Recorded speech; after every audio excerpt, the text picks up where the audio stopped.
Egg pepper masala కర్రీకి కావాల్సిన ingredients: boil చేసి కట్ చేసినటువంటి ఎగ్స్, మిరియాలు, ఆయిల్, కొత్తిమీర, ఎండుమిర్చి, సోంపు, పచ్చిమిర్చి, టమాటా తరుగు, పసుపు, జీలకర్ర, కారం, సాల్ట్, సోయా సాస్, అల్లం వెల్లుల్లి పేస్ట్, ఉల్లిపాయలు. ముందుగా స్టవ్ వెలిగించుకొని ప్యాన్ పెట్టుకొని జీలకర్ర, సోంపు, మిరియాలు, ఎండుమిర్చి వేసుకొని ఫ్రై చేసుకోవాలి.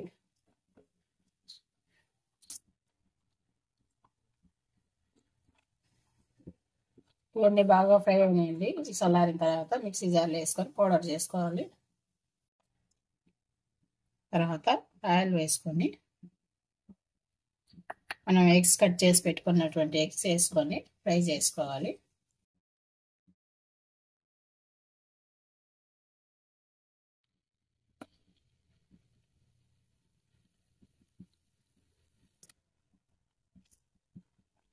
తర్వాత మిక్సీ జార్ చేసుకొని టమాటా ముక్కలు, పచ్చిమిర్చి ముక్కలు వేసుకొని మెత్తగా గ్రైండ్ చేసుకోవాలి. ఎగ్స్ అన్ని బాగా ఫ్రై అయ్యిందండి. దీన్ని ఒక ప్లేట్లో తీసుకుందాం.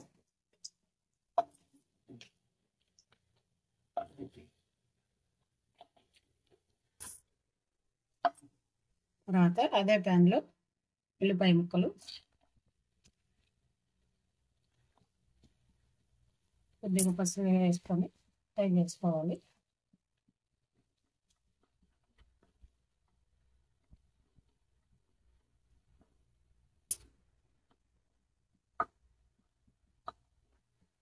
ఉల్లిపాయలు కూడా ఫ్రై అయినాయండి. తర్వాత అల్లం వెల్లుల్లి పేస్ట్ వేసుకోవాలి. అల్లం వెల్లుల్లి పేస్ట్ పచ్చివాసన పోయే వరకు ఫ్రై చేసుకోవాలి.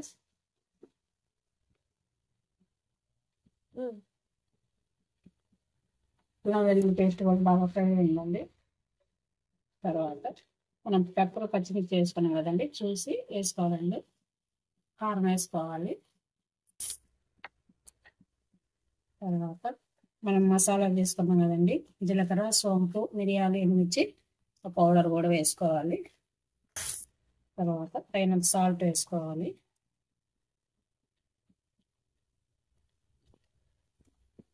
అంత బాగా మిక్స్ చేసుకోవాలి.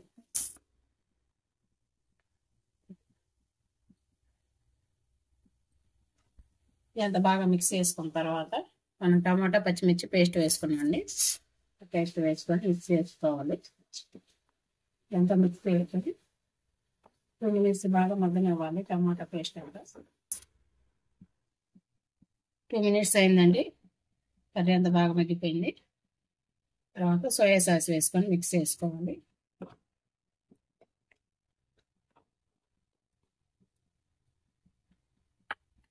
మనం ముందుగానే ఫ్రై చేసి పెట్టుకున్నటువంటి ఎగ్స్ వేసుకోవాలి.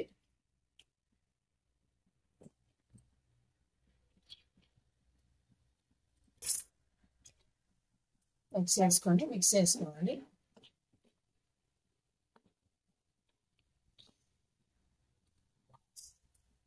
రెడీ అయిందండి. ఇప్పుడు స్టవ్ ఆఫ్ చేసుకొని కొత్తిమీర వేసుకొని మిక్స్ చేసుకోండి.